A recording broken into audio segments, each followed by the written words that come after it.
Hello दोस्तों, स्वागत है हमारे YouTube चैनल स्टेनो वाला पर। आज हम राजस्थान कर्मचारी चयन बोर्ड आशु लिपिक परीक्षा के लिए SW स्पेशल सीरीज स्टार्ट करने जा रहे हैं, जिसमें मानक हिंदी की शुद्धता को ध्यान में रखते हुए आपको रोजाना 80, 90, 100 वर्ड पर मिनट से ट्रायल और मूल डिक्टेशन दोनों ही दिए जाएंगे और साथ में आप सभी को हमारे टेलीग्राम ग्रुप पर डेली आउटलाइंस भी दी जाएंगी। तो रेडी हो जाएं SW स्पेशल सीरीज की ट्रायल डिक्टेशन के लिए। यस, कुछ सेकंड से। भारत के मुख्य न्यायाधीश ने कहा है कि कई बार लोग घटनास्थल पर जो देखते हैं उस बारे में बढ़ा चढ़ा कर बात करते हैं, जिससे इस संभावना से कतई इनकार नहीं किया जा सकता कि किसी मामले में तिल का ताड़ बना दिया जाए, मगर इस प्राथमिक सिद्धांत को झुठलाया नहीं जा सकता कि तिल का ताड़ बनाने के लिए कुछ तो होना चाहिए। उन्होंने अदालतों को नसीहत देते हुए कहा कि सत्य की पहचान करना उतना ही कठिन होता है जितना भूसे के ढेर से अनाज के दाने निकालना, मगर जजों को भूसे के ढेर से अनाज के दाने की तरह सच को निकालना पड़ता है। पूर्ण विराम। मूल डिक्टेशन के लिए रेडी। यस, कुछ सेकेंड्स।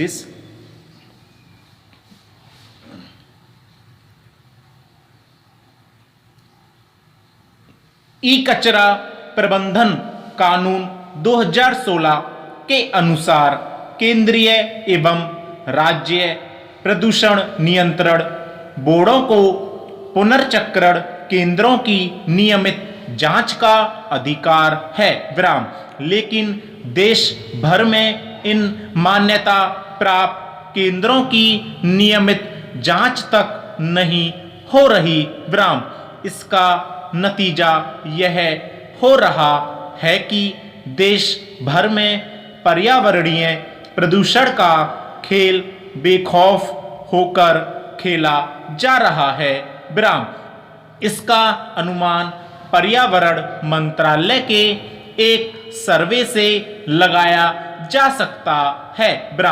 केंद्रीय पर्यावरण मंत्रालय ने मई 2018 में 11 पंजीकृत केंद्रों और एक गैर नियंत्रित पुनर्चक्रण केंद्र की जांच की। ई कचरे पर 2015 में गठित एक संसदीय समिति ने अपने अध्ययन में इस बात का खुलासा किया था कि एक कंप्यूटर या लैपटॉप में लगभग 3.8 पौंड सीसा, फास्फोरस, कैडमियम, मरकरी जैसे घातक तत्व होते हैं। अगर इन्हें जलाया जाए तो ये सीधे वातावरण में घुल जाते हैं। जब इन उपकरणों को हाथों से तोड़कर अलग किया जाता है और पुनर्चक्रण की प्रक्रिया अपनाई जाती है तो इस काम में लगे बच्चों, खासकर 14 वर्ष से कम वर्ग में कैंसर और अस्थमा जैसे खतरनाक रोगों की संभावना 100% तक बढ़ जाती है। पैरा। सुप्रीम कोर्ट ने 1997 में अपने एक फैसले में ई कचरे के असंगठित कारोबार को प्रतिबंधित किया है। इसके बावजूद भारत में बड़े पैमाने पर अमेरिका और अन्य विकसित देशों से ई कचरा अवैध तरीके से आयात किया जाता है और इसे कबाड़ के रूप में देश के अलग अलग इलाकों में खपा दिया जाता है। विराम।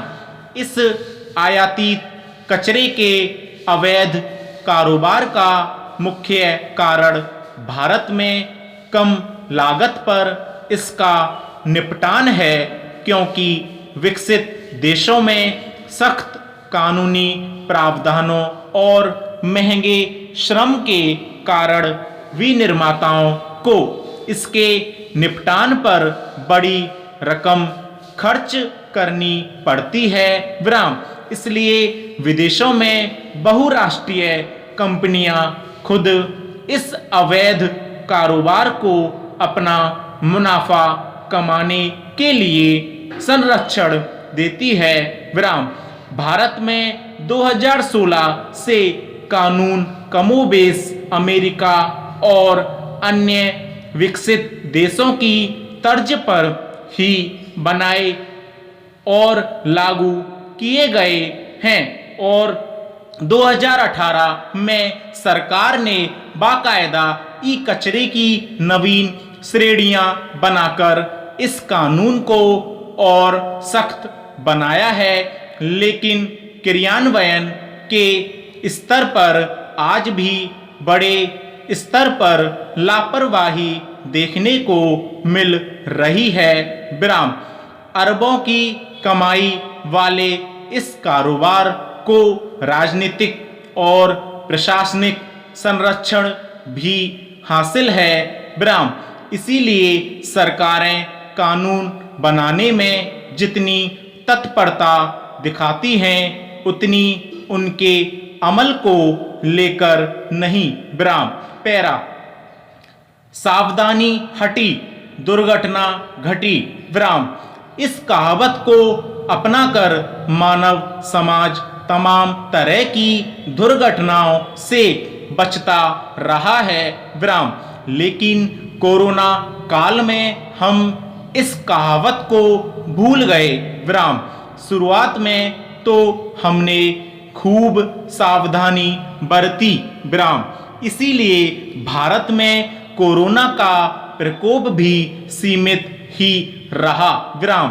केंद्र और राज्य सरकारों, नागरिक समाज और प्रत्येक व्यक्ति द्वारा उठाए गए एहतियाती कदमों और आवश्यक व्यवहार ने भारत में सर्वाधिक जनहानि होने की वैश्विक संस्थाओं और विशेषज्ञों की भविष्यवाणी को गलत साबित कर दिया था। विराम। इन संस्थाओं और विशेषज्ञों ने भारत की बड़ी आबादी, अशिक्षा और स्वास्थ्य ढांचे की चिंताजनक अपर्याप्तता के कारण महामारी का प्रकोप सर्वाधिक रहने की आशंका जताई थी। विराम।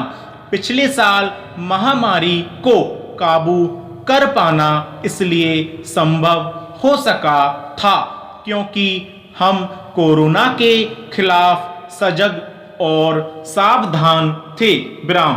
कोरोना संक्रमण से बचाव हमारी पहली प्राथमिकता था। विराम। लेकिन बाद में जिस तरह बेपरवाह होते चले गए, उसका खमियाजा आज भुगत रहे हैं। विराम।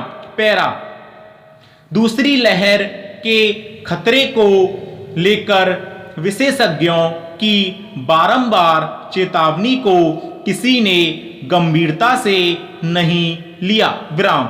थोड़े से हालात सामान्य होने के बाद से ही सरकार और लोग यह मान बैठे थे कि हालात अब काबू में हैं और हम महामारी से मुक्ति पाने की ओर बढ़ चले हैं। विराम।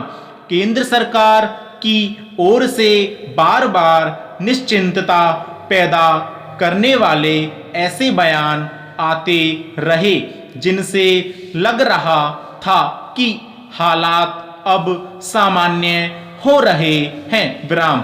आहिस्ता आहिस्ता केंद्र और राज्यों ने ज्यादातर पाबंदियों को हटा लिया। विराम। जिम, रेस्टोरेंट, तरणताल, सार्वजनिक परिवहन सेवाएं सब पहले की तरह ही चलने लगी। विराम। शहरों में साप्ताहिक बाजार लगने लगे। विराम।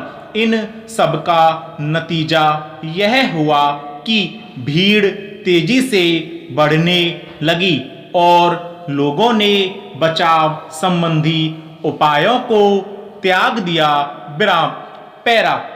तमाम वैज्ञानिक और विशेषज्ञ बता रहे हैं कि कोरोना की दूसरी लहर में विषाणु के जो नए रूप सक्रिय हैं वे पिछली बार से ज्यादा खतरनाक हैं। विराम। सर्वप्रथम तो भारत की जलवायु और पारिस्थितिकी इनके अनुकूल है। विराम। ये लक्षणहीन हैं, इसलिए सही समय पर संक्रमण की पहचान, रोकथाम और उपचार चिकित्सकों और वैज्ञानिकों के लिए बड़ी चुनौती बनी हुई है। विराम। विषाणु की मारक क्षमता भी पिछली बार से अधिक है, इसलिए संक्रमण दर और मृत्यु दर के आंकड़े भी हैरान करने वाले हैं। विराम।